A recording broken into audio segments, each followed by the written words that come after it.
বিসমিল্লাহির রহমানির রহিম। পরম করুণাময় মেহেরবান আল্লাহর নামে। সালামের উত্তর এরকম কেন? আসসালামু আলাইকুম ওয়া রাহমাতুল্লাহি ওয়া বারাকাতুহু। ওয়ালাইকুম আসসালাম ওয়া রাহমাতুল্লাহ। ইন্নাল হামদালিল্লাহি নাহমাদুহু ওয়া নাস্তাঈনুহু ওয়া নাস্তাগফিরুহু ওয়া নু'মিনু বিহি ওয়া নাতাওয়াক্কালু আলাইহি ওয়া নাউযু বিল্লাহি মিন শুরুরি আনফুসিনা ওয়া মিন সাইয়্যাতি আ'মালিনা মান ইয়াহদিহিল্লাহু ফালা মুদিল্লা লাহু ওয়া মান ইউদ্লিল ফালা হাদিয়া লাহু ওয়া নাশহাদু আন লা ইলাহা ইল্লাল্লাহু ওয়াহদাহু লা শারীকা লাহু ونشهد أن محمدا عبده ورسوله صلى الله عليه وسلم الذي أرسله بالحق بشيرا ونذيرا وداعيا إلى الله بإذنه وسراجا منيرا أما بعد فإن خير الحديث كتاب الله وخير الهدي هدي محمد صلى الله عليه وسلم وشر الأمور محدثاتها وكل محدثة بدعة وكل بدعة ضلالة وكل ضلالة في النار أما بعد فقد قال الله تبارك وتعالى في الكلام المجيد والفرقان الحميد أعوذ بالله من الشيطان الرجيم وقضى ربك ألا تعبدوا إلا إياه وبالوالدين إحسانا الآية وقال الله تبارك وتعالى يا أيها الناس اعبدوا ربكم الذي خلقكم والذين من قبلكم لعلكم تتقون فيا عجبا كيف يوصى الإله أم كيف يجهده الجاهد فيا عجبا كيف يوصى الإله أم كيف يجهده الجاهد وفي كل شيء له آية تدل على أنه الواحد وفي كل تحريكة وتسكينة في الورى شاهد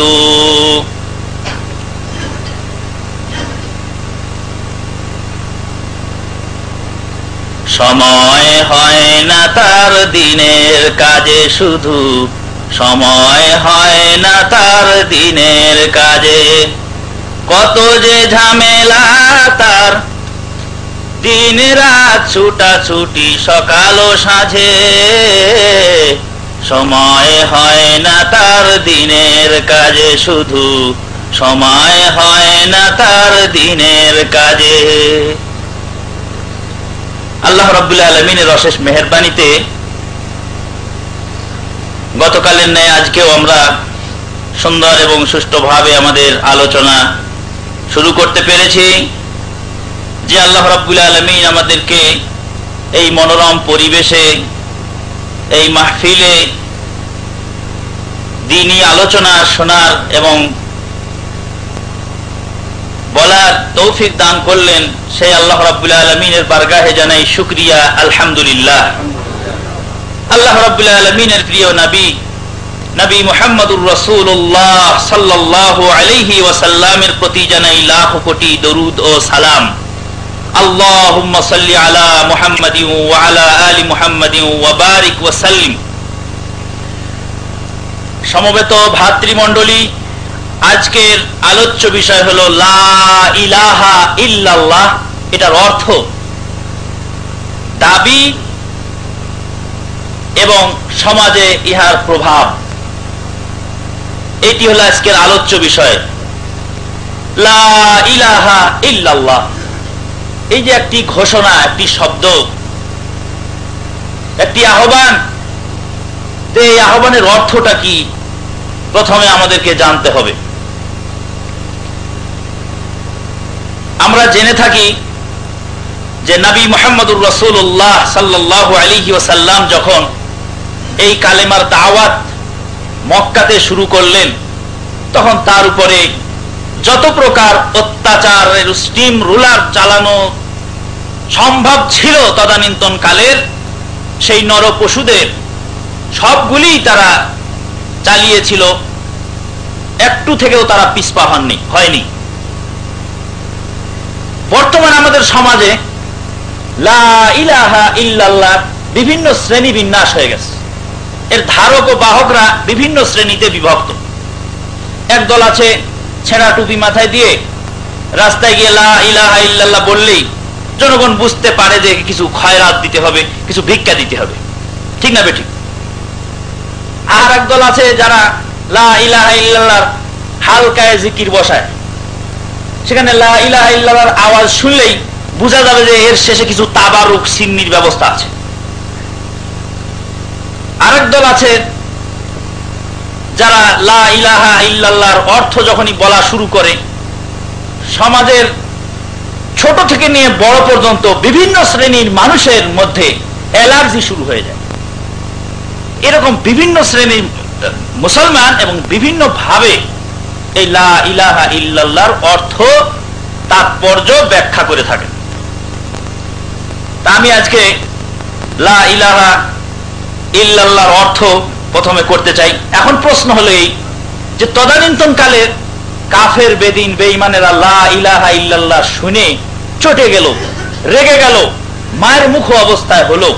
এখন আমরা লা ইলাহা ইল্লাল্লাহ বলছি, একে এরপরে আমাদেরকে ভিক্ষা দিচ্ছে, অথবা লা ইলাহা ইল্লাল্লাহর হালকায় জিকির বসালে ভালো ভালো খাবারের ব্যবস্থা হচ্ছে, তাবারুকের ব্যবস্থা হচ্ছে, এটার কারণ কি? আবার কিছু মানুষ রেগেও যাচ্ছে লা ইলাহা ইল্লাল্লাহ শুনে, কারণ কি? আসলে লা ইলাহা ইল্লাল্লাহর অর্থ তদানীন্তন কালের জাহেলি সমাজের জাহেলরা যা বুঝেছিল বর্তমান সমাজের মুসলিম মিল্লাত তা পুরোপুরি ভাবে উপলব্ধি করতে পারে নাই বা বুঝতে পারে নাই। এক কথায় তাদের ভিতরে এই লা ইলাহা ইল্লাল্লাহর অর্থ এবং তাৎপর্য কমপ্লিট আন্ডারস্ট্যান্ডিং এ না আসার কারণে দেখা যাচ্ছে যে এই মতাদত্ত এবং মতানৈক্য দেখা দিচ্ছে। এখন আমি লা ইলাহা ইল্লাল্লাহর অর্থ আপনাদেরকে বলছি, শুনুন। লা ইলাহা এটা একটা বিপ্লবী ঘোষণা, এটা একটি বিপ্লবী ঘোষণা। আর লা ইলাহা ইল্লাল্লাহ এই শব্দের অর্থ হলো বেপরোয়া। এটা বেপরোয়া লোকের কথা। কেমন করে বেপরোয়া লোকের কথা? বলছে লা ইলাহা, লা মানে নাই, লা মানে নাই, ইলাহা নাই কোন ইলাহ। লা হলো আরবি গ্রামারে বলে লায়ে নাফি জিন্স, লায়ে নাফি জিন্স। এই লা একটি আর্টিকেল, এটা যদি কোনো নাউনের পূর্বে আসে তাহলে সম্পূর্ণরূপে অস্বীকার করে দেয়। এর জাত গোষ্ঠী যা যেখানে আছে সবই অস্বীকার করা হচ্ছে। লা ইলাহা, দুনিয়াতে যত ইলাহ আছে, যত মাবুদ আছে, যাদেরকে মানা হয়, যাদের আইন মানা হয়, যাদের কথা শোনা হয়, যাদের কাছে মাথা নত করা হয়, সমস্ত জাত গোষ্ঠী যা আছে যেখানে সবাইকেই অস্বীকার করে দেওয়া হচ্ছে। নাই ইলাহা, কি নাই? ইলাহ নাই। লা ইলাহা কথা একটার সাথে আর একটা জড়িত, প্রথম থেকে না বুঝে গেলে কিন্তু পরে বুঝতে কষ্ট হবে। নাই ইলাহা, ইলাহ নাই। লা ইলাহা নাই কোন ইলাহ ইল্লাল্লাহ, এক আল্লাহ ছাড়া, আল্লাহ ছাড়া কোনো ইলাহ নাই। ইলাহ শব্দের অর্থ উলামায়ে কেরামগণ, অধিকাংশ উলামায়ে কেরামদের সহিহ মত হলো ইলাহ শব্দের অর্থ হলো মাবুদ। আল ইলাহ মিনাল মালুহ, আলাহা ইয়ালাহু এই ধাতু থেকে উৎপত্তি। আল ইলাহ মানাহু মালুহ, মানে মাবুদ। কোন মাবুদ নাই, কোন ইলাহ নাই, লা মাবুদা। এখন এই যে চণ্ডীদাসেরা যে ই করে, বাসুর পূজা করে, গরু পূজা করে, গরুর গোবরের পূজা করে, শিবের লিঙ্গ পূজা করে, এগুলি কি পূজা না, পূজনীয় নয়? যদি আমি বলি যে দুনিয়াতে কোনো পূজনীয় নাই, তাহলে বলতে হবে যে দুনিয়াতে কোনো পূজা হয় না। না, অর্থ তা নয়। অর্থ হলো লা মাবুদা বিহাক্কিন, সত্য কোনো মাবুদ নাই, দুনিয়াতে পূজা পাওয়ার যোগ্য কেউ নাই, যতই পূজা করা হোক। দুনিয়াতে অনেক পূজা করা হয়, কিন্তু পূজা পাওয়ার যোগ্য কেউ নাই। এটার অর্থ হলো লা মাবুদা বিহাক্কিন ইল্লাল্লাহ, পূজনীয়তার আসনে বসার যোগ্যতম কেউ নাই, অযোগ্য অনেক আছে। যদি এইভাবে তর্জমা না করি, তাহলে বলতে হবে যে দুনিয়াতে কোনো পূজাই হয় না, গায়রুল্লাহর পূজা দুনিয়াতে হয় না। ওই জন্য ওলামায়ে কেরামগণ এই লা ইলাহা ইল্লাল্লাহর অর্থ এরকম করছেন যে দুনিয়াতে পূজা পাওয়ার যোগ্য কেউ নাই, এটা তার অর্থ। এটার অর্থটা যদি সরল বাংলায় এরকম বলি, তাহলে তার অর্থ হলো আমি মানি না, লা ইলাহা আমি মানি না, আমি কিচ্ছু মানি না, কিছুই বিশ্বাস করি না, আমি রাখো তোমার এই সমস্ত কথা, আমি কিচ্ছু মানি না। এই কিচ্ছু মানি না যখনই বলবে, এই লোকের নাম হলো বেপরোয়া। যখন সমাজের নেতৃমণ্ডলী আপনার বিরুদ্ধে বিচার দাবি করলো, বিচার করতে লাগলো, বিচারের এক পর্যায়ে গিয়ে আপনাকে বললো যে তোমার 16 জুতা হয়ে গেছে, তখন আপনি বললেন যে আমি এই সমস্ত সমাজের নেতৃবৃন্দরা খাল্লি বাল্লি, আমি এদের আইন কানুন কিচ্ছু মানি না, যাও বিচার মানি না, আমি বিচার মানি না যদি বলে, তাহলে এই লোকটাকে বেপরোয়া। বেপরোয়া কিনা? এই যে বেপরোয়া লোক, এই শব্দের অর্থ, লা ইলাহা ইল্লাল্লাহ শব্দের অর্থ হলো বেপরোয়া হওয়া। এই বেপরোয়া হওয়ার কারণে সমাজের লোকেরা খেপে গেল। এই ছেলে এত বড় সাহসের, এতিম ছেলে বালক, এই কয়দিন আগে এই মানুষের বাড়িতে ছাগল চড়ায় মানুষ হলো, আর এই এত বড় কথা কয় মানি না, সমাজ মানি না, সমাজের আইন মানি না, সমাজের বিধান মানি না, সমাজের মাতবরদেরকে মানি না। এই কথা তো বিশ্বাস করতে, এই কথা তো বলতে দেওয়া যায় না। সুতরাং তারা হয়ে গেল মায়ের মুখ। আর আমরা এটার ব্যাখ্যা করে থাকি কি, যারা এই যে ভিক্ষা চাচ্ছে, তারা ব্যাখ্যা করে যাচ্ছে যে আল্লাহর ওয়াস্তে কিছু দাও, ওটা লা ইলাহা ইল্লাল্লাহ মানে আল্লাহ, আর আল্লাহর ওয়াস্তে আমি যেহেতু গরিব মানুষ, আল্লাহকে পাওয়ার জন্য তুমি কিছু দাও। এটার ব্যাখ্যা এরা এরকম করছে। আর যারা লা ইলাহা ইল্লাল্লাহর জিকিরের হালকা বসিয়ে আপনার করছে, ওই সিন্নি তাবারুকের ব্যবস্থা করছে, ওদের কাছে ব্যাখ্যা হলো এই যে লা ইলাহা ইল্লাল্লাহ টানটা উপর দিকে তোলো, লা ইলাহা ইল্লাল্লাহ, এই লা ইলাহা ইল্লাল্লাহ করে একটা কলবের মধ্যে এমন জোরে ধাক্কা মারবা যে ধাক্কার চোটে তাদের কলব পরিষ্কার হয়ে যায়।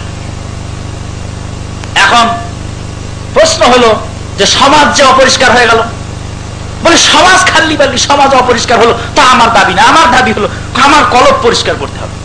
আমি আমার কলবের দিকে মোতাওয়াজ্জা আছি, আমার কলব জনাব পীর সাহেব কেবলার কলবের দিকে মোতাওয়াজ্জা আছে, পীর সাহেবের কলব জনাব দাদা হুজুর কেবলার কলবের দিকে মোতাওয়াজ্জা আছে, দাদা হুজুরের কলব জনাব দাদি হুজুরের কলবের দিকে মোতাওয়াজ্জা আছে, দাদি হুজুরের কলব আল্লাহর আরশ মুআল্লার দিকে মোতাওয়াজ্জা হই, আল্লাহর আরশ মুআল্লার ফায়েজ লইয়া হু আল্লাহর জিকির আমার দিলের মধ্যে একটু প্রবাহিত হয়, ইয়া আল্লাহ।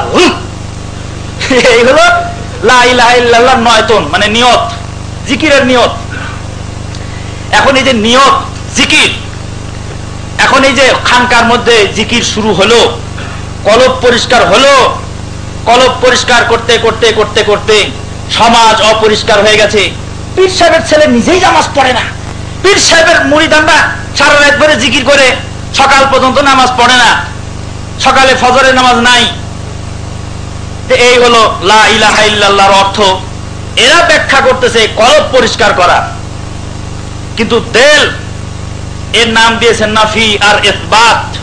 নফি ইসবাতের জিকির, আমি যদি নফি ইসবাতকে ইংরেজিতে বলি, তাহলে তার অর্থ হবে নেগেটিভ আর পজিটিভ, ঋণাত্মক আর ধনাত্মক। বাংলাতে বলে ঋণাত্মক আর ধনাত্মক। ঋণাত্মক আর ধনাত্মক আল্লাহ রাব্বুল আলামিন ব্যবহার করছেন, করে বলছেন লা ইলাহা। এই লা ইলাহাটা হলো ঋণাত্মক, নফি, নফি নেগেটিভ, নেগেটিভ করে দিল, নাই, কেউ নাই, মানার মতো কেউ নাই। বিশ্বাস করার মতো কেউ নাই, মাথা নত করার মতো কেউ নাই যার সামনে মাথা নত করা যায়।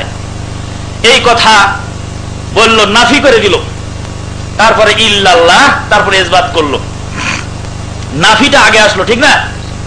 নেগেটিভটা আগে আসলো আর পজিটিভটা পরে আসলো। এই নেগেটিভ আর পজিটিভ, ইলেকট্রন, প্রোটন, নিউট্রন, এ দিয়ে আল্লাহ রাব্বুল আলামিন সারা পৃথিবী সৃষ্টি করেছেন। কোন আলহামদুলিল্লাহ। নেগেটিভ আর পজিটিভ, চম্বুক আর লোহা, এ দিয়ে আল্লাহ রাব্বুল আলামিন এই পৃথিবীটাকে বেঁধেছেন।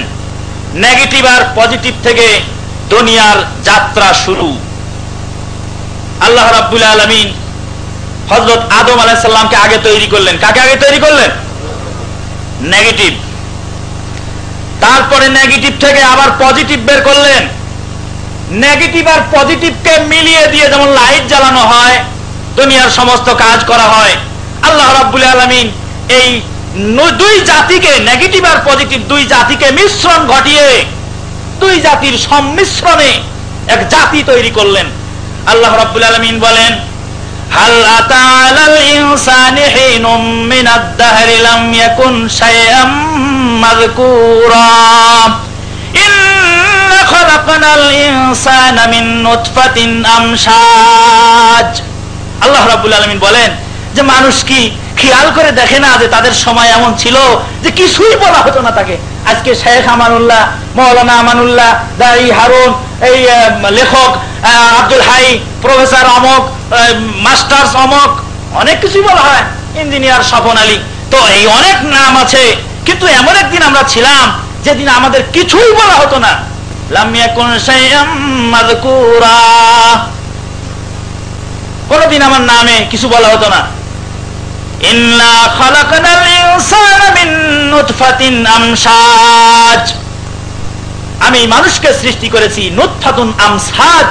আমশাজ বলে কম্বাইন্ড, সম্মিশ্রিত, মায়ের অংশ এবং বাপের অংশকে মিক্সচার করে আল্লাহ রাব্বুল আলামিন মানুষ তৈরি করেছেন নেগেটিভ এবং পজিটিভ দিয়ে। কোন আলহামদুলিল্লাহ। এই কালেমাতেও কি আছে?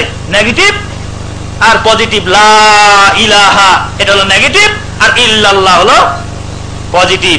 এই নেগেটিভ আর পজিটিভ দিয়ে আল্লাহ রাব্বুল আলামিন দুনিয়া তৈরি করছেন। যাই হোক, নেগেটিভ পজিটিভের অত ব্যাখ্যা দেওয়ার সময় আমার নেই। এই মহিলারা, ছোট বাচ্চা মেয়ে যদি প্রস্রাব করে দেয়, দুধ খাওয়া বাচ্চা মেয়ে, তাহলে সেই প্রস্রাবটা ধুয়ে ফেলতে হয়। আর ছোট বাচ্চা ছেলে যদি প্রস্রাব করে তাহলে পানির ছিটা দিলে চলে, বুখারী শরীফের হাদিস। এখন প্রশ্ন আসে যে নারী এবং পুরুষের পার্থক্য হলো কেন? তাহলে সেই প্রশ্নের উত্তর হলে, গরমের দিনে খানা নষ্ট হয় না, ঠান্ডার দিনে নষ্ট হয়? বলে গরমের দিনে নষ্ট হয়। তো মহিলারা গরম বেশি, মহিলারা গরম বেশি, আগুন, আগুনের ভিতরে খানা তাড়াতাড়ি নষ্ট হয়। খানাটা যখনই মহিলাদের পেটে যায়, বাচ্চা মেয়ের পেটে যায়, তখনই সেই প্রস্রাবটা, যে খানা থেকে যে প্রস্রাব বের হয়, সেই প্রস্রাবটা দুর্গন্ধ হয় বেশি। এরকম বিভিন্ন ব্যাখ্যা আছে, অত ব্যাখ্যা দেওয়ার সময় তো এখন নয়। তো যাই হোক, নেগেটিভ আর পজিটিভ, গরম আর ঠান্ডা, পুরুষদেরকে মহিলারা কাবু করে থাকেন, কিন্তু মহিলাদেরকে পুরুষরা কাবু করতে খুব কমই পারে। আগুন মোমবাতিকে গলিয়ে দেয়, মোমবাতি আগুনকে গলাইতে পারে না। সুতরাং নেগেটিভ আর পজিটিভ, এবং একজন আর একজনের সম্পূরক এবং পরিপূরক। যাই হোক, এটা আমার তো আলোচ্য বিষয় নয়। আমি যেটা বলতেছিলাম সেটা হলো এই, যে নেগেটিভ এবং পজিটিভ নিয়ে যদি আপনি শুরু করেন, সারা পৃথিবীর জন্ম হয়েছে নেগেটিভ পজিটিভ নিয়ে। খালি ইসবাত নফিক হয়ে কলব পরিষ্কার করলে কি হবে? পৃথিবী সম্পর্কে একটু চিন্তা করতে হবে। আল্লাহ রাব্বুল আলামিন বলেন, ফা'লাম আন্নাহু লা ইলাহা ইল্লাল্লাহ, জেনে নাও, বুঝে নাও যে আল্লাহ ছাড়া আর কোনো উপাস্য নাই, আল্লাহ ছাড়া আর কোনো মাবুদ নাই, কেউ নাই, কাউকেই মানা যায় না। এখন আল্লাহ ছাড়া আর কোনো মাবুদ নাই, আমি কাউকে মানি না, এই যে একটা ঘোষণা দিয়ে দিল, এই ঘোষণা কি আসলে সত্য? হ্যাঁ, আসলে সত্য। বাস্তবে প্রমাণ হয়েছে। হযরত ইব্রাহিম আলাইহিস সালাতু ওয়াস সালাম, তাকে যখন আগুনে ফেলে দেওয়া হলো, আগুনের ধর্ম কি? পুরানো, তাই তো? আগুনের ধর্ম পুরানো। আমি যদি এখন বলি যে আগুন খাল্লি বাল্লি, আগুন পুরানোর কোনো ক্ষমতা যোগ্যতা আগুনের মধ্যে নাই, যদি এই কথা বলি, তাহলে বলবে যে লোকটা হয় পাগল অথবা তাবলিগ জামাত করে, লোকটা হয় পাগল অথবা তাবলিগ জামাত করে, এরকম একটা কিছু বলে কুচ্ছা ঘটনা করার চেষ্টা করবে। কিন্তু আগুন যে পুরাইতে পারে আল্লাহর হুকুম ছাড়া, এই কথা আগুন পুরাইতে পারে না, অসম্ভব, আগুনের পক্ষে আল্লাহর হুকুম ছাড়া পুরাইতে পারে না। যদি তা পুরাইতে পারত হযরত ইব্রাহিম আলাইহিস সালামের কে পুরাইতে পারত নমরুদের আগুনে, পারছিল? পারে নাই। চাকুতে, ধারালো চাকুতে মানুষের গলা কাটতে পারে এটা আমি বিশ্বাস করি না। আল্লাহর হুকুম ছাড়া ধারালো চাকুতে মানুষের গলা কাটতে পারে এটা আমি বিশ্বাস করি না। যদি এই কথা বলি তাহলে সমাজের লোক ঠিকই পাগল বলবে। কিন্তু বাস্তবে তার নমুনা আছে। হযরত ইসমাঈল আলাইহিস সালামের গলা ইব্রাহিম আলাইহিস সালামের চাকুতে কাটতে পেরেছিল না? পারে নাই। লোহিত সাগর, সেই লোহিত সাগর ফেরাউনের দাবি, কয় এটা আমার, সারে জামান আমার, এই যে বাগ বাগিচা দেখো সব আমার। কিন্তু সেই ফেরাউন লোহিত সাগরে ডুবে মরে গেল, শেষ হয়ে গেল। সেই ফেরাউনকে কি বাঁচাইতে পেরেছিল? পারে নাই। লোহিত সাগরের মধ্যে ফেরাউন ডুবে গেছে। হযরত মূসা কালিমুল্লাহকে ডুবাইতে পারে নাই। সুতরাং পানিতে ডুবাইতে পারে এই কথা আমি বিশ্বাস করি, আল্লাহর হুকুম ছাড়া পানিও মানুষকে ডুবাইতে পারে না। শুধু কি তাই, পানির মধ্যে হযরত মূসা কালিমুল্লাহকে আল্লাহ রাব্বুল আলামিন বাঁচিয়ে দিলেন। আর কারুনকে কি করলেন আল্লাহ রাব্বুল আলামিন? কারুনকে কোথায় ডুবালেন? কারুনকে ডুবালেন জমিনের মধ্যে, শুকনা মাটিতে ডুবিয়ে দিলেন আল্লাহ রাব্বুল আলামিন, শুকনা মাটিতে ডুবিয়ে দিলেন। পানিতে মূসা কালিমুল্লাহকে ডুবাইলেন না, আর কারুনকে শুকনা মাটিতে ডুবাইলেন, ঠিক না বেটি? সুতরাং এই যে ডুবাইতে পারে, ভাসাইতে পারে, বাঁচাইতে পারে, পুরাইতে পারে, এই ক্ষমতা এবং এই যোগ্যতা পৃথিবীর কারো ভিতরে আল্লাহ রাব্বুল আলামিনের দেওয়া ছাড়া আসে না। আল্লাহ যদি না দিয়ে থাকেন তার ভিতরে, তাহলে আসে না। আবার কালকে বলে মনে করেন যে আগুনের তাসির নেই, আগুন পুরাইতে পারে না। একদিন এক গান শুনলাম, কয় আয় বড় পীর আব্দুল কাদের জিলানের জিলানি, তোমার নামের গুণে আগুন হয়ে যায় পানি। এখন আব্দুল কাদের জিলানির নাম করে যদি আগুনে হাত দেওয়া যায়, তা আগুন কি পানি হবে নাকি? অসম্ভব কথা। আমাদের এক ভাই বলছেন যে পেশাব করে দিলে আগুন পানি হয়। আগুনের উপর যদি কেউ পেশাব করে দেয় তো পানি হয়ে যাবে আগুন। কাজে আব্দুল কাদের জিলানির নাম লাগে না আগুন পানি করতে। যাই হোক, যেটা বলতেছিলাম সেটা হলো এই যে আগুনে পুরাইতে পারে, পানিতে ডুবাইতে পারে, চাকুতে কাটতে পারে, এই বিশ্বাস আমি করি না। আল্লাহর হুকুম ছাড়া, আল্লাহর নির্দেশ ছাড়া, আল্লাহর বিধান ছাড়া কেউ চলতে পারে না, অসম্ভব। এই বিপ্লবী ঘোষণা, এই কথা, এই বেপরোয়া বাক্য যখনই সমাজের মধ্যে নবী মুহাম্মদুর রাসূলুল্লাহ সাল্লাল্লাহু আলাইহি ওয়াসাল্লাম প্রয়োগ করলেন, তখনই সমাজের ওই সমস্ত ব্যক্তিদের, নেতা হতাদের মাথার মধ্যে লাঠির আঘাত পড়লো, সর্বনাশ করেছে, এই ছেলে আমাদের এই সমাজকে ভেঙে ফেলবে, এই সমাজ আর চলতে দেবে না, এই সমাজ চেঞ্জিং আসবে, সুতরাং এই ছেলেকে দমন করো। দমন করার জন্য যত ছল বল কল কৌশল আছে, সব ছল বল কল কৌশল অবলম্বন করা হলো। কিন্তু সেই ছল বল কল কৌশল কোনোটাই কাজে আসে নাই। এখন লা ইলাহা ইল্লাল্লাহর অর্থ আশা করি আপনারা মোটামুটি বুঝতে পারছেন তো নাকি? যে আমি আমার জীবনে তাবিজ, কবজ, পীর, ফকির, ভণ্ড, বদমাইশ, লেটা মজনু, দেওয়ানা, পাগল ল্যাংটা হয়ে থাকে, কাপড় পরে না, তার কাছে গিয়ে নত স্বীকার করছে। নত স্বীকার করে বলছে, হুজুর আমারে একটা ছেলে দাও। কচ্ছপের কাছে গিয়ে ছেলে চাইছে, কুমিরের কাছে গিয়ে ছেলে চাইছে। আশরাফুল মাখলুকাত ডক্টর উমর ফাল্লাতা, মদিনা ইউনিভার্সিটির প্রবীণ অধ্যাপক, বহুত বড় বড় শায়েখ মাশায়েখদের তিনি উস্তাদ, ডক্টর উমর ফাল্লাতা। ডক্টর উমর ফাল্লাতা একদিন ওয়াজ করতেছেন মসজিদে নববীর মধ্যে বসে। তিনি একটি চমৎকার কথা বললেন, আমি শুনে স্নায়িত হয়ে গেলাম তার কথা। তিনি বলছেন, দেখো আল্লাহ রাব্বুল আলামিন সারে দুনিয়াতে গরু, ছাগল, বকরি, ভেড়া, সাপ, বিচ্ছু, ব্যাং যা আছে, গন্ডার, হাতি, সব কিছুকে আল্লাহ রাব্বুল আলামিন এইভাবে সৃষ্টি করেছেন, আগা আর পিছনে সমান, মাথা এবং পাছা সমান, ঠিক না বেটি? কিন্তু একটি জাতি আশরাফুল মাখলুকাত আল্লাহ রাব্বুল আলামিন সৃষ্টি করেছেন লম্বা করে। আল্লাহ ইচ্ছা করলে মানুষকে 4 পায়ের জানোয়ার বানাইতে পারতেন, পারতেন না? পারতেন। 2 পা না বানিয়ে মাথা এবং পিছন সমান করে গরুর মতো বানাইতে পারতেন, হামাগুড়ি দিয়ে চলবে, পারতেন। কিন্তু আল্লাহ রাব্বুল আলামিন আশরাফুল মাখলুকাতের মাথাটা উপরের দিকে আসমানের দিকে তুলেছেন। এর অর্থ হলো এই যে পৃথিবীর কোন শক্তির কাছে এই মাথা নত হবে না, পৃথিবীর কোন ব্যক্তির কাছে তার এই দাবি চাওয়া পাওয়া থাকতে পারে না। সুতরাং আশরাফুল মাখলুকাত, যেই মাখলুকাতকে আল্লাহ রাব্বুল আলামিন সৃষ্টি করলেন আর শারাফত দান দিয়ে, সেই মাখলুকাত কি করে গিয়ে ওই কচ্ছপের কাছে গিয়ে ছেলে চায়, কি করে গজার মাছের কাছে গিয়ে ছেলে চায়, কি করে কবরের কাছে গিয়ে চায়? বেয়াদবি মাফ করবেন, হযরত হামজা রাদিয়াল্লাহু তাআলা আনহু আল্লাহর রাসূলের সাহাবী, সাইয়্যিদুশ শুহাদা, আল্লাহ নবীর চাচা, সেই সাইয়্যিদুশ শুহাদা হযরত হামজা রাদিয়াল্লাহু তাআলা আনহু যখন শাহাদাত বরণ করলেন, তখন তাকে কি করা হয়েছিল? তার চোখ তুলে নেওয়া হলো, কান কেটে নেওয়া হলো, নাক কেটে নেওয়া হলো, ঠিক না বেঠিক?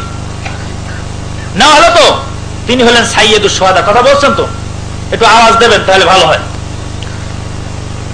তাহলে তার নাক কান কেটে নেওয়া হলো। এখন এই যে পীর সাহেব কবরের মধ্যে শোয়া আছেন, মারা গেছেন পীর সাহেব, এই পীর সাহেবের যদি নাক কান কেটে নেওয়া হয়, তো পীর সাহেব কি ফিরাইতে পারবেন? হযরত হামজা রাদিয়াল্লাহু তাআলা আনহু যদি ফিরাইতে না পারেন, তো পীর সাহেব কোন স্যার? হযরত হামজা রাদিয়াল্লাহু তাআলা আনহুর তুলনায় পীর সাহেবের কোনো ভূমিকা আছে নাকি? কোনো গানই নাই পীর সাহেবের। সুতরাং এই পীর সাহেবের যদি হাত পা কান নাক চোখ কেটে নেওয়া হয়, উঠায় নেওয়া হয়, তাহলে পীর সাহেব ফেরাইতে পারবেন না। যদি ফিরাইতে না পারেন, তাহলে পীর সাহেব আপনার কি উপকার করবে? মানুষ যদি একটু সুন্দর সুষ্ঠু মস্তিষ্কে যদি চিন্তা করে যে আমি কি করছি, কোথায় যাচ্ছি, তাহলে অবশ্যই তার ভিতরে চেঞ্জিং আসতে বাধ্য। যাই হোক, আমি এদিকে আল্লাহ মানা করে এবার আমি সামনের দিকে এগিয়ে যাই। তো বলছি লা ইলাহা ইল্লাল্লাহ। কথা বুঝতে অসুবিধা হচ্ছে না? ইনশাআল্লাহ। লা ইলাহা ইল্লাল্লাহ, আমি কাউকে মানি না এক আল্লাহ ছাড়া, কারো আইন মানি না, কারো বিধান মানি না, কারো নির্দেশ মানি না, কেউ কিছু দিতে পারে আমি বিশ্বাস করি না। তাবিজ কবজ তামার তুমার গাছপালা সাপ ব্যাং বিচ্ছু সারা পৃথিবীর মানুষের আমার ক্ষতি করার ক্ষমতা আছে, এই কথা আমি বিশ্বাস করি না। ওয়াইয়ামসাসকাল্লাহু বিদুররিন ফালা কাশিফা লাহু ইল্লা হু। আল্লাহ যদি তোমার কোনো ক্ষতি করতে চায়, তাহলে সারা পৃথিবীর বুকে কেউ নাই তোমার সেই ক্ষতি থেকে ফিরাইতে পারে। আর আল্লাহ যদি তোমার কোনো মঙ্গল চায়, সারা পৃথিবীর কোনো মানুষ তোমার ক্ষতি করতে পারবে না। যখনই এই বিশ্বাস, এই তেল যখনই মানুষের ভিতরে তৈরি হয়ে যায়, তখন সেই মানুষ আর মৃত্যুকে পরোয়া করে না। সেই মানুষ দুনিয়ার সুখ শান্তিকে বিসর্জন দিয়ে থাকে। ওমা নাকামু মিনহুম ইল্লা আইয়ুমিনু বিল্লাহিল আজিজিল হামিদ। তাদেরকে শাস্তি দেওয়া হয়েছিল শুধু এই কারণেই যে তারা ঈমান এনেছিল। হযরত ইমাম আহমদ বিন হাম্বলের কথা কালকে শুনেছেন, তাকে 1000 করে বেত্রাঘাত ডেলি করা হতো। ইমাম ইবনে তাইমিয়া রাহিমাহুল্লাহ, যিনি হাজার হাজার এই আপনার পৃষ্ঠাব্যাপী বই লিখে গেছেন, মাজমুয়া ফাতাওয়া, যেটা 37 খণ্ডে একটি ফতোয়ার কিতাব। জেলখানার মধ্যে তিনি কিতাব লিখছেন, জেলখানা থেকে তার কলম এবং কালি কেড়ে নেওয়া হয়েছে। কলম এবং কালি যখন ইমাম ইবনে তাইমিয়ার কেড়ে নেওয়া হলো, তখন ইমাম ইবনে তাইমিয়া রাহিমাহুল্লাহ বাবুর্চির কাছ থেকে কিছু কয়লা সংগ্রহ করে সেই কয়লা দিয়ে জেলখানার ওয়ালগুলি লিপিবদ্ধ করে গেলেন। জেলখানার ওয়ালে কোরআন এবং হাদিসের কথা লিখে গেলেন। ইমাম ইবনে তাইমিয়াকে যখন জেলে নিয়ে যাওয়া হচ্ছে, তিনি বলছেন যে আমি বেপরোয়া জাতি, আমি পরোয়া করি না। আমাকে থানায় আবদ্ধ করবে, আমি সংসারের সমস্ত ঝামেলা মুক্ত হয়ে জেলখানায় বসে বসে আল্লাহ বিল্লাহ করবো, আল্লাহর দ্বীনের কাজ করে যাব। আমাকে যদি জবাই করে দাও, আমি শাহাদাতের শরাফত হাসিল করব। আর আমাকে যদি দেশ থেকে বের করে দাও, তাহলে আমি পেয়ে যাব এই মুহাজির বা হিজরতের শরাফত আমি পেয়ে যাব। সুতরাং আমার কোনো ক্ষতি নাই, কোনো দিক দিয়ে ক্ষতি নাই। ব্রিটিশ আমলে যখন ব্রিটিশ খেদাও আন্দোলন, আজাদী আন্দোলনে আমাদের দেশে দেখা গেছে যে কত বীর মুজাহিদ, তারা তাদের ফাঁসির অর্ডার হয়ে গেছে। ফাঁসির অর্ডার হওয়ার পরে তখন যখন ইংরেজ জাস্টিস যখন ফাঁসির হুকুম জারি করছে, তখন সে বলছে আলহামদুলিল্লাহ। ইংরেজ জাস্টিস কয় কি কইলো, এটার অর্থ কি? কয় আলহামদুলিল্লাহ মানে খুশি হয়ে গেছে। বলে খুশি হলো কেন? কয় খুশি হয়েছে এই কারণে যে মুসলিম শাস্ত্রে ইসলামের বিধানে আছে যদি কেউ আল্লাহর দ্বীনের সাথে মারা যায় বা শেষ করে দেওয়া হয়, সে শহীদ হয়ে গেল। শহীদ হয়ে গেলে বিনা হিসাবে জান্নাত, জান্নাতের চিড়িয়া হয়ে থাকবে, ফল ফলারি খাবে আর আল্লাহর সাথে দিদার হবে। এই খুশিতে সে আলহামদুলিল্লাহ পেয়েছে। ইংরেজ জাস্টিস করে সর্বনাশ করেছে। ওহাবি যে এই কাজে খুশি হয় ওই কাজ করতে দেওয়া হবে না। তিনি রায় রদ করে দিয়ে বলেন এদিকে কালা পানিতে দ্বীপান্তর দাও, কালা পানিতে দ্বীপান্তর দাও, বনবাস দাও, এদেরকে খুশি করতে দেওয়া যাবে না, খুশি হতে দেওয়া যাবে না এদেরকে। প্রিয় ভাতৃমণ্ডলী, তাই যারা যখন আল্লাহকে দিল সবকিছু, যখন রব্বুল আমিনের কাছে সমর্পণ করে দিল, সারেন্ডার করে দিল, তখন দুনিয়ার আর কারো কাছে কিছু পাওয়ার এবং চাওয়ার আশা থাকতে পারে না। আমরা সবাই স্বীকার করি যে আল্লাহ রাব্বুল আলামিন আমাদের রিজিক দাতা, আল্লাহ রাব্বুল আলামিন আমাদের আইন দাতা, বিধান দাতা, রক্ষাকর্তা, এই সারা পৃথিবীর মালিক। সুতরাং এরপরে এদিকে ওকে ছুটাছুটি করা কোনো প্রশ্ন ওঠে না।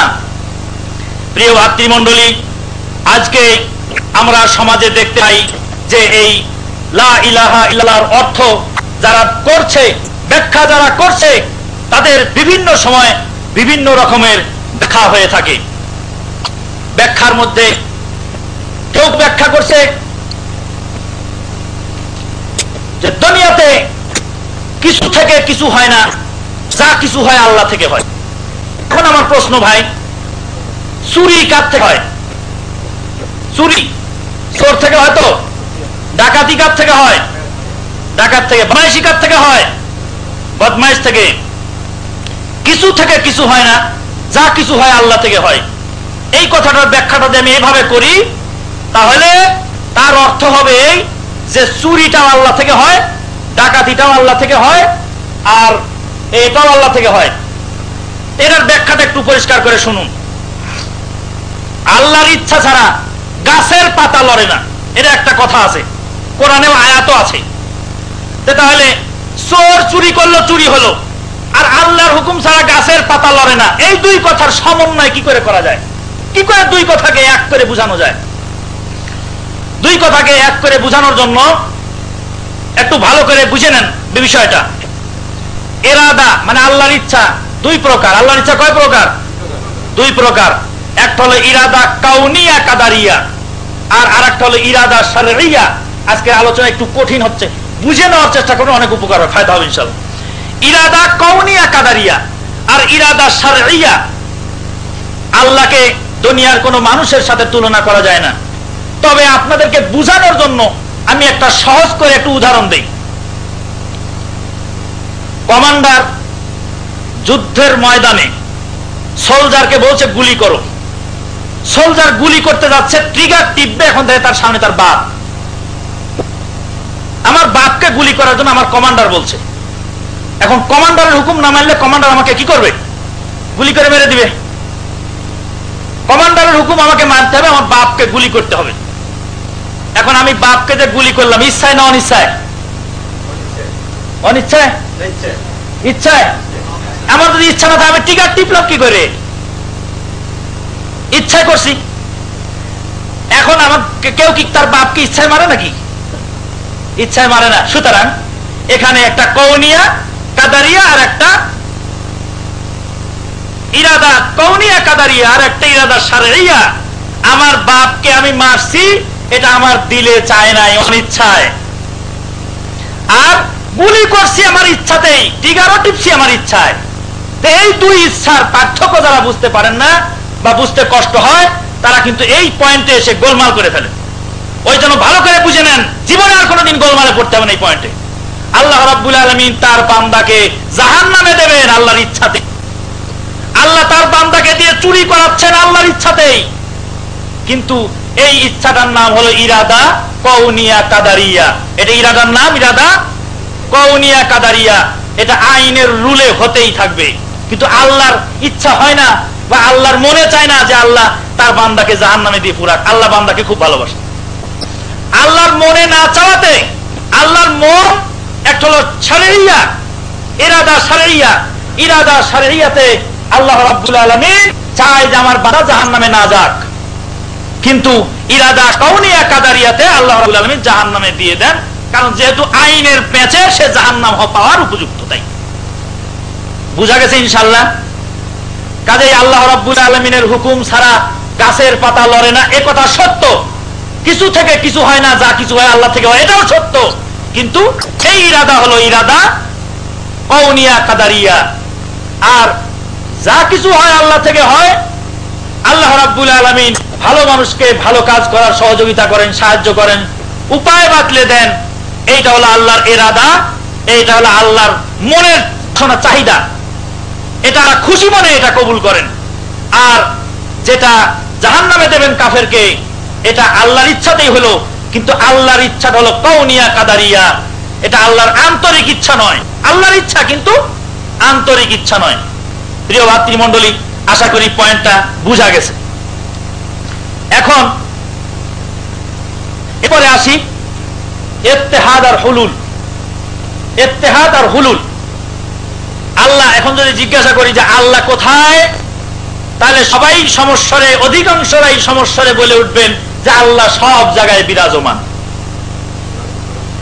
এই কথাটা এখানে যারা সৌদি আরবে আসছেন, যারা বই পুস্তক পড়ছেন, তারা এই কথাটা হয়তো আল্লাহর ফজলে করম তালিম নিয়েছেন। কিন্তু আমাদের বাংলাদেশে আমার মনে হয় 99% লোক এই কথা বলবে যে আল্লাহ সব জায়গায় বিরাজমান। এখন আল্লাহ যদি সব জায়গায় বিরাজমান হয়, তাহলে আল্লাহ মাছের মধ্যে আছে, গাছের মধ্যে আছে, পাথরের মধ্যে আছেন। আল্লাহ রাব্বুল আলামিন মূর্তির মধ্যে আছেন। আজকে যদি এই বিল্ডিংটাকে যদি কারেন্ট দিয়ে, ইলেকট্রিসিটি দিয়ে আর্থিং মানে আর্থ করে দেওয়া হয়, বিল্ডিংটা কারেন্ট হয়ে গেছে, ইয়েতে কোন তার কোন জায়গায় লিক হয়ে এই খিনগুলি কারেন্ট হয়ে গেছে, এখানে ধরলে কারেন্ট লাগবে কিনা? লাগে না, লাগে তো। তাহলে আল্লাহ রাব্বুল আলামিন যদি সব জিনিসের মধ্যেই থাকেন, সব জায়গায় বিরাজমান থাকেন, তাহলে আল্লাহ রাব্বুল আলামিন মানুষের নাকের তো আছেন, ঠিক আছে তো? আল্লাহ রাব্বুল আলামিন পাথরের মধ্যেও আছেন। পাথরকে সেজদা দিলে কাকে সেজদা দেওয়া হলো? আল্লাহকে সেজদা দাও। ওই জন্য ওই রামকৃষ্ণরা বলে থাকে যে হরির কোলেতে হরি, হরির উপরে হরি, হরি শোভা পায়, হরিকে দিয়া হরি, হরিতে লুকায়। তাদের দৃষ্টিতে সবই নারায়ণ। কথা বুঝা যাচ্ছে তো ইনশাআল্লাহ? তাদের দৃষ্টিতে সবই নারায়ণ, 33 কোটি দেবতা তাদের। সুতরাং তাদের দৃষ্টিতে সবই নারায়ণ। দুনিয়ার সবকিছু যা আছে সবই ভগবান, সবই পূজনীয়। কিন্তু মুসলমানদের দৃষ্টিতে না, রব্বুল আলামিন ছাড়া পূজনীয় আর কেউ নাই। প্রিয় ভাতৃমণ্ডলী, সুতরাং আজকে আবার সেই কথা পরিষ্কার করে বলতে হয় যে আল্লাহ সব জায়গায় বিরাজমান নয়। আর রহমানু আলাল আরশি ইস্তাওয়া, রহমান আছেন আরশে আজিমের উপরে। প্রস্রাবখানায়, পায়খানায়, বেশ্যাখানায় রব্বুল আলামিন থাকতে পারেন না, থাকেন না। রব্বুল আলামিনের পক্ষে তিনি জাতুল কুদুস, সেই জাতুল কুদুস প্রস্রাবখানায়, পায়খানায়, এই সমস্ত নাপাক জায়গায় তিনি থাকেন না, তিনি আরশে আজিমের উপরে আছেন। প্রিয় ভাতৃমণ্ডলী, কথাটা শুনে মাথাটা ঘুরে যাচ্ছে, হয়তো পরিষ্কার করে বুঝে নেওয়ার চেষ্টা করুন। এবং ছাত্রকে ইন্টারভিউ নেওয়ার জন্য আমাদের এক শিক্ষক দিনা ইউনিভার্সিটির প্রফেসর ডক্টর আব্দুল আজিজ আল জারবো, উনি গেলেন এই আফ্রিকায়। আফ্রিকায় গিয়ে এক ছাত্র ইন্টারভিউ নিচ্ছেন। তো বলছে আল্লাহ কোথায় থাকে? বলে আল্লাহ সব জায়গায় থাকে। তো বলছে পায়খানার ট্যাঙ্কি যেখানে ময়লা জমা হয় সেখানে কি আল্লাহ থাকে? বলছে সেখানেও থাকেন আল্লাহ। তো বলছে যে আস্তাগফিরুল্লাহ, তুমি এরকম কথা বললা, আল্লাহর রুচি আর আপনার রুচি না। ইন্না লিল্লাহি ওয়া ইন্না ইলাইহি রাজিউন, ইন্না লিল্লাহি ওয়া ইন্না ইলাইহি রাজিউন। আল্লাহ রাব্বুল আলামিন সব জায়গায় বিরাজমান নন। আর রহমানু আলাল আরশি ইস্তাওয়া, রহমান আছেন আরশের উপর। আরশের উপর কেমন আছেন? বসে আছেন না দাঁড়িয়ে আছেন, শুয়ে আছেন না শুয়ে আছেন, হাঁটছেন না ফিরছেন, আমি জানি না। আল্লাহ বলছেন আরশে আছেন, বিশ্বাস করে থেকে যেতে হবে, আর আগে বাড়ানো যাবে না। কিন্তু আমি যদি বলি যে না আরশে সবে আছে, তাহলে গোলমাল হয়ে গেল, ভেজাল হয়ে গেল, আল্লাহ রাব্বুল আলামিনের এই শানে খেলাফ হয়ে গেল। ইমাম মালিক রাহিমাহুল্লাহকে জিজ্ঞাসা করা হলো যে ইস্তারশর কিছু বলুন, আরশে আছেন, কেমন আছেন? ইমাম মালিক বললেন ইস্তিওয়া মালুম, এটা জানা কথা যে আল্লাহ আরশে আছেন। ওয়াল কাইফু মাজহুল, কেমন ভাবে আছেন জানা যাবে না। সুআলু আনহু বিদআতুন, আর এ সম্পর্কে প্রশ্ন তোলা বিদআত, এ সম্পর্কে প্রশ্ন করা বিদআত। ইমাম মালিক রাহিমাহুল্লাহ এই জবাব দিলেন। প্রিয় ভাইরা আমার, একটি আয়াত আসছে না আকরাবু ইলাইকুম মিন হাবলিল ওয়ারিদ, আমি তোমার ঘাড়ের চেয়েও কাছে থাকি। এটার ব্যাখ্যা কি মৌলভী সাহেব? এটার অর্থ কি? ইমাম আবু হানিফা রাহিমাহুল্লাহকে একবার জিজ্ঞাসা করা হলো যে ইমাম সাহেব, যে আয়াতের অর্থ কি?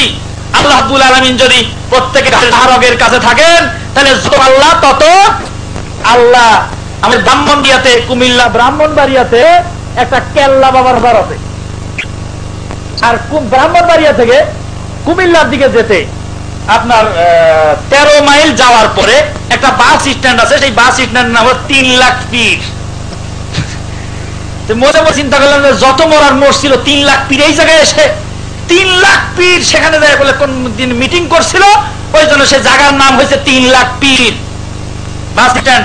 বাস স্ট্যান্ডের নাম হলো সয়দাবাদ, দরখার, গুলখার, আর কি কি আছে বাস স্ট্যান্ড। ওর পাশে একটা বাস স্ট্যান্ড আছে 3 লাখ পীর, কোটি চৌমুহনীর আগে। প্রিয় ভাই আমার, যেটা বলতেছিলাম, তাহলে যত কাল্লা তত আল্লাহ, এগুলি আলোচনার দরকার আছে কিনা? বুঝা যাচ্ছে তো? যত কাল্লা তত আল্লাহ, কারণ প্রত্যেকের রোগের কাছে আল্লাহ থাকে। তাহলে আল্লাহ তাহলে কেমন? প্রত্যেকের রোগের কাছে আছেন, তাহলে কয় আল্লাহ কয়জনের কাছে আছেন? একজন মারা গেলেন, তার রোগের কাছে যে আল্লাহ ছিলেন সে আল্লাহ গেলেন কোথায়? ইন্না লিল্লাহি ওয়া ইন্না ইলাইহি রাজিউন, ইন্না লিল্লাহি ওয়া ইন্না ইলাইহি রাজিউন, নাহনু আকরাবু ইলাইহি মিনকুম ওয়ালাকিন লা তুবসিরুন। আমি তোমাদের কাছে কিন্তু তোমরা দেখতে পাও না। অন্য আয়াতের মধ্যে আল্লাহ রাব্বুল আলামিন বলেন, ওয়া ইযা সালাকা ইবাদি আন্নী ফাইন্নী করিব উজিবু দাওয়াতাদ দাঈ ইযা দান ফালইস্তাজিবু লি ওয়া লিউমিনু বি লাআল্লাহুম ইয়ারশুদুন। আল্লাহ রাব্বুল আলামিন বলেন, যখন তোমাদেরকে জিজ্ঞাসা করবে নবী, হে তোকে জিজ্ঞাসা করবে আমার সম্পর্কে, তখন বলে দাও আমি অতি নিকটেই থাকি। উজিবু দাওয়াতাদ দাঈ ইযা দান, আমি নিকটে থাকি। এর অর্থ হলো এই যে আমি বান্দার ডাকে সাড়া দেই। আমি বান্দা যখনই আমাকে ডাকে তখনই আমি সাড়া দেই। আমার ডাকে সাড়া দিতেও 1 সেকেন্ড, 1 মুহূর্ত, 1 কাল বিলম্ব হয় না। উজিবু দাওয়াতাদ দাঈ, আমি নিকটে থাকি, তার অর্থ হলো এই যে আমি অতি জবাবে সাড়া দিয়ে থাকি। আমি তার প্রত্যেকটি কাজ অবলোকন করে থাকি। দৃষ্টি শক্তি, শ্রবণ শক্তি, কর্মশক্তি সব কিছু সব জায়গায় বিরাজমান। আল্লাহ রাব্বুল আলামিন স্বয়ং সব জায়গায় বিরাজমান নন, আল্লাহর শক্তি সব জায়গায় বিরাজমান।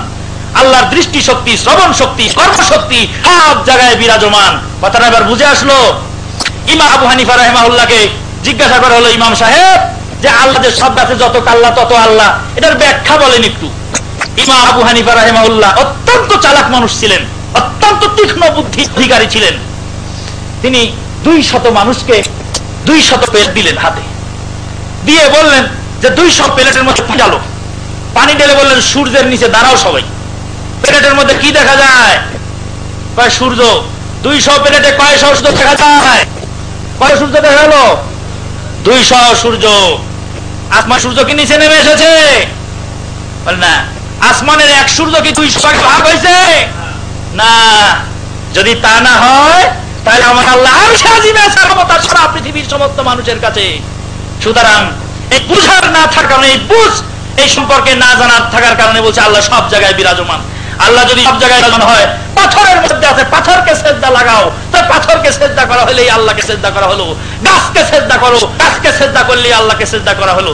কেউ করেছে মূর্তি পূজা, কেউ পুজিছে গাছ, পুজিছে নদী পানি, কেউ পুজিছে মাছ, কেউ করেছে কুমির পূজা, কেউ পুজিছে অশ্ব, কেউ করেছে কচ্ছপ পূজা, তাজ্জবাজ বিশ্ব। কচ্ছপ পূজা করছে, মাছ পূজা করছে, গাছ পূজা করছে। আমাদের বাংলাদেশের একজন বিশিষ্ট বাগ্মী বক্তা মৌলানা আবু তাহের বর্ধমানী, তার কাছে একদিন ওয়াজে শুনেছিলাম।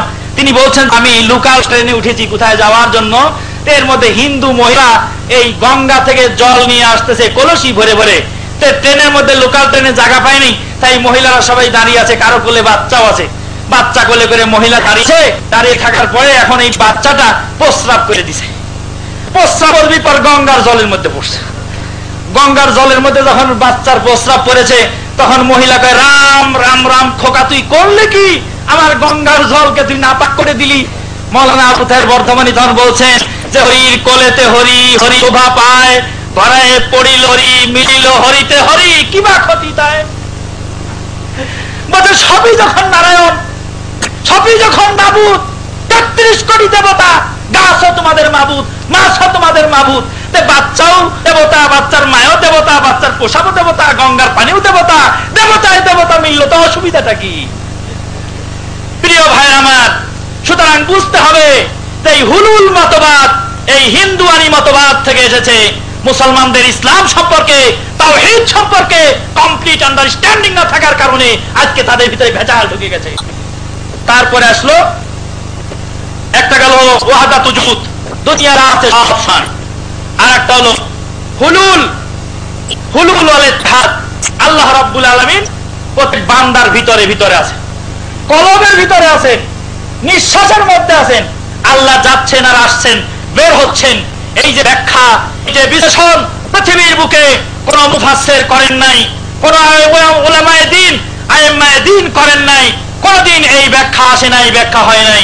সুতরাং আজকে এ সম্পর্কে আমাদের একটু খেয়াল রাখতে হবে। মণ্ডলী, হুলুল ইত্তিহাদ সম্পর্কে 2-4টি কথা বলার পরে এবার আসছি তাওহীদ সম্পর্কে। তাওহীদ হলো 3 প্রকার। লা ইলাহা ইল্লাল্লাহ, আমি কাউকে মানি না আল্লাহ ছাড়া। কেন আমি কাউকে মানি? তার দলিল কি? এই আল্লাহ ছাড়া কেউ স্রষ্টা নাই, রিজিক দাতা আল্লাহ ছাড়া কেউ স্রষ্টা নাই, আল্লাহ ছাড়া কেউ মৃত্যু দানকারী নাই, আল্লাহ ছাড়া কেউ বিপদ উদ্ধারকারী নাই। সুতরাং আল্লাহ ছাড়া কারো কাছে কিছু চাওয়া বা পাওয়ার আশা যে পারে না। তাওহীদের রুবুবিয়াত, আল্লাহ যে রব, আল্লাহ যে মালিক, আল্লাহ যে খালেক, এই বলে স্বীকার করে নেওয়া, আল্লাহর অস্তিত্বকে স্বীকার করে নেওয়া। আজকে মুসলমান ঘরের সন্তান নাস্তিক্যবাদের স্লোগান দেয়, মুসলমান ঘরের সন্তান আল্লাহকে অস্বীকার করে, দিয়ে বলে যে আল্লাহ কোথায় আমরা পাই না।